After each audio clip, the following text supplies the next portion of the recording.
आजचा आपला टॉपिक आहे आयुर्वेदमध्ये प्रत्यक्ष प्रमाणाचे महत्त्व. म्हणजे प्रत्यक्ष प्रमाण. आता आपण प्रत्यक्ष प्रमाणामध्ये काय काय बघितलं.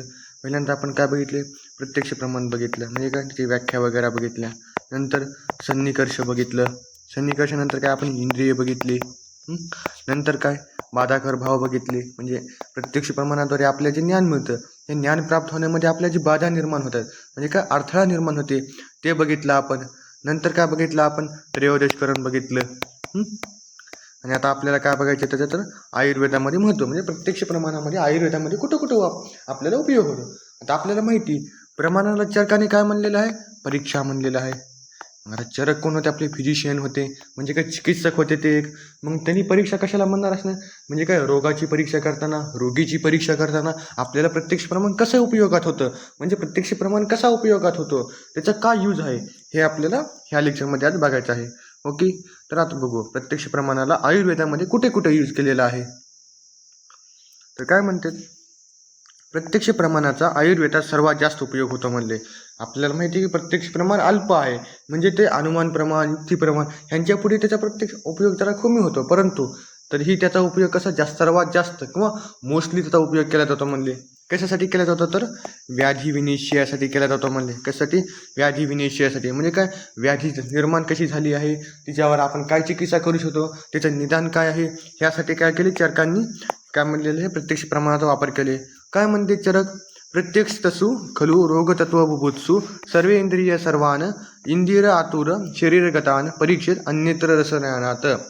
काय म्हणतात त्यांनी की बाबा, प्रत्यक्ष प्रमाणामध्ये जे काही इंद्रिय आहेत आपले पंचज्ञानेंद्रिय वगैरे, ह्यांच्या सहाय्याने आपण काय करतो, तर चिकित्सेमध्ये प्रत्यक्ष प्रमाणाचा उपयोग करतो म्हणले. ओके, काय म्हणले, प्रत्यक्ष प्रमाणाद्वारा रोगाचे ज्ञान करणाऱ्या किंवा इच्छेने प्रेरित वैद्याने रसनेंद्रिय सोडून अन्य सर्व इंद्रियाद्वारे आतुराची परीक्षा करावी. काय म्हणले, रसनेंद्रिय. रसनेंद्रिय म्हणजे काय, आपली जिव्हा सोडून सुद्धा काय म्हणले, अन्य सर्व इंद्रियाद्वारे काय म्हणले, बाह्य शरीराचे व इंद्रियांचे परीक्षण करावे म्हणले. तसं तर आपण रसनेंद्रियाचे सुद्धा परीक्षण करतो. आता आपण बघतो की बाबा, आपण मुख परीक्षण करतो, त्यामध्ये मग रसनेंद्रिय, आपले जे त्या दंत आहेत यांची रचना कशी आहे, हे कशी आहेत, हे सुद्धा आपण परीक्षेमध्ये बघतो म्हणले ही.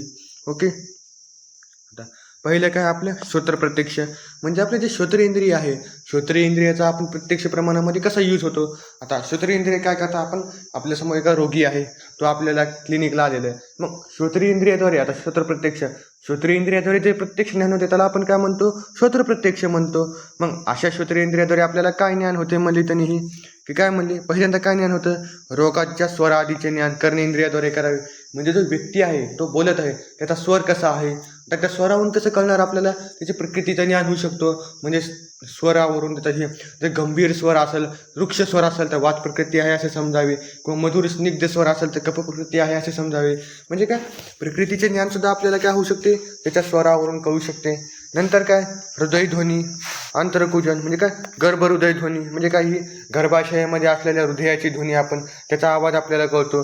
हृदयाचे ठोके किंवा आपण संधीचे जे आवाज आहेत त्यांचे सुद्धा ज्ञान आपल्याला श्रोत्र प्रत्यक्षाद्वारे होते म्हणले.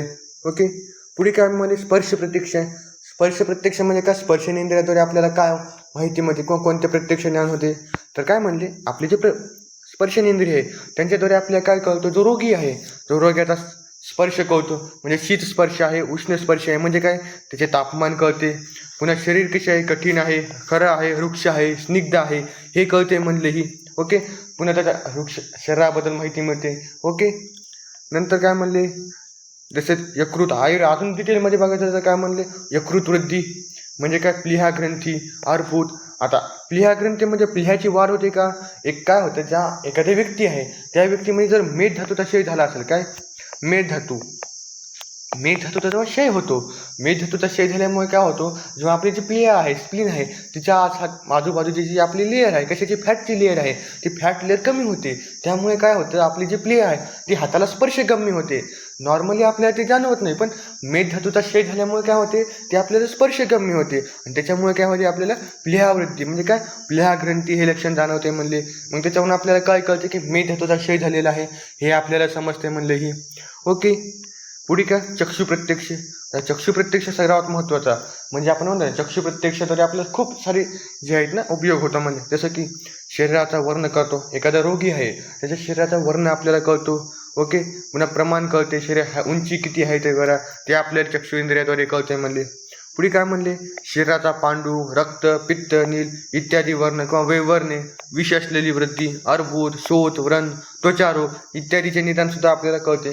किंवा अजून आपल्याला काय म्हणू शकतो त्याच्यामध्ये की शरीराची आकृती, व्यक्ती कसा आहे, कृष्य आहे का स्थूल आहे हे आपल्याला जाणवते. पुन्हा विकृती, त्याच्यामध्ये काही विकार चालत आहे का, विकार कशावरून, कारण जो रोगी आहे तो चालताना कसा चालत येत आहे ह्याच्यावरून सुद्धा आपल्याला ते समजते म्हणले. ओके.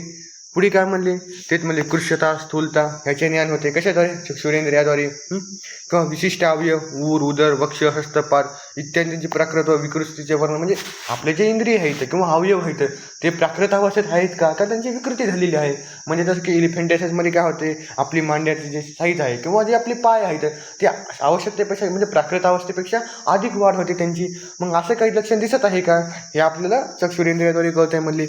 तसंच काय म्हणले, आपल्याला ही शरीरातील रक्त, मलमूत्र, स्तीवन ह्यांची इत्यादीचे सुद्धा आपल्याला काय होते प्रत्यक्षाने परीक्षण करता येते म्हणले, चक्षु प्रत्यक्षाने. ओके. पुढे काय म्हणले, रसना प्रत्यक्ष, रसनेंद्रियाचा कसा कसा वापर होतो म्हणले आपल्याला, तर जेव्हा आतुराच्या शरीरात रसाचे ज्ञान अनुमान प्रमाणाद्वारे करावी. कारण ह्याचं कसं आता मलमूत्र परीक्षण, आपले जे मल आणि मूत्र आहेत ह्यांच्या, समजा एखाद्या व्यक्तीचं मूत्र आहे, त्या मूत्रभूतीत समजा मुंग्या लागल्या म्हणजे काय, त्याला डायबिटीजचा पेशंट आहे हे समजते.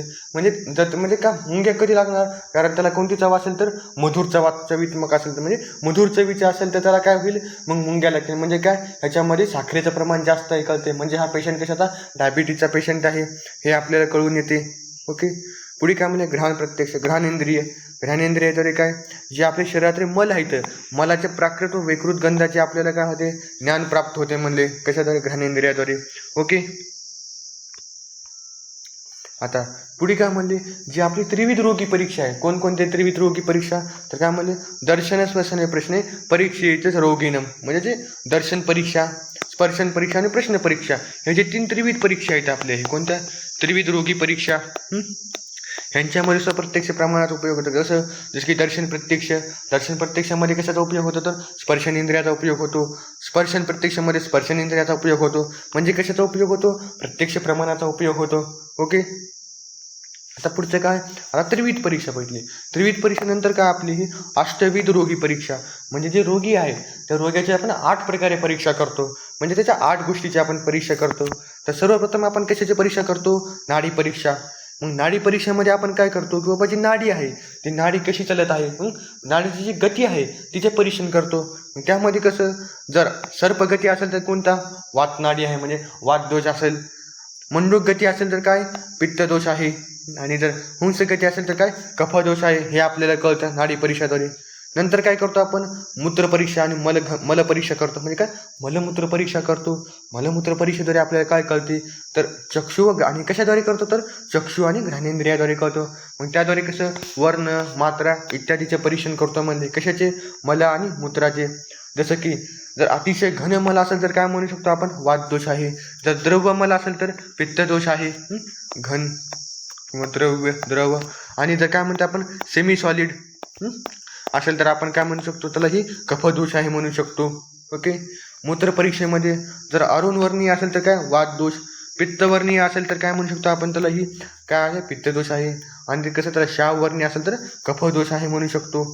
नंतर काय करतो आपण, जिव्हा परीक्षा. जिव्हामध्ये काय करतो आपण, आम, साम आणि निराम इत्यादीचे परीक्षण करतो. म्हणजे काय, आम, साम, निराम कशासाठी करतो, तर त्यावेळेला आपण काय अंदाज लावत असतो, तर अन्न पचनाचा अंदाज लावतो. म्हणजे अन्न व्यवस्थित पचन होत आहे का. नंतर काय, शब्द परीक्षा. शब्द परीक्षेमध्ये आपण काय करतो, तर श्रोत्रेंद्रियाद्वारे करतो. त्यामध्ये काय, व्यक्तीचा स्वर, हृदयध्वनी इत्यादीचे परीक्षण करतो म्हणले. जसं की ॲबनॉर्मल हार्टची गती जी आहे आपली, ही हृदयाचे ठोके आहे ते आपण बघतो. नंतर काय, रेस्पिरेटरी साऊंड, लंग साऊंड. किंवा काय आपण म्हणू शकतो, व्यक्तीचा जो आवाज आहे लॅरिंगचा, किंवा मग सांध्यांचे आवाज, यांची आपण कशाद्वारे करतो, तर शब्द परीक्षेद्वारे करतो म्हणले. तसेच जिव्हा परीक्षा. ओके. नंतर काय करतो, स्पर्श परीक्षा. स्पर्श परीक्षेद्वारे काय करतो, व्यक्तीचा प्राकृत आणि विकृत स्पर्शाचे ज्ञान करतो. दृक म्हणजे काय, चक्षु प्रत्यक्ष म्हणजे काय, आपली परीक्षा.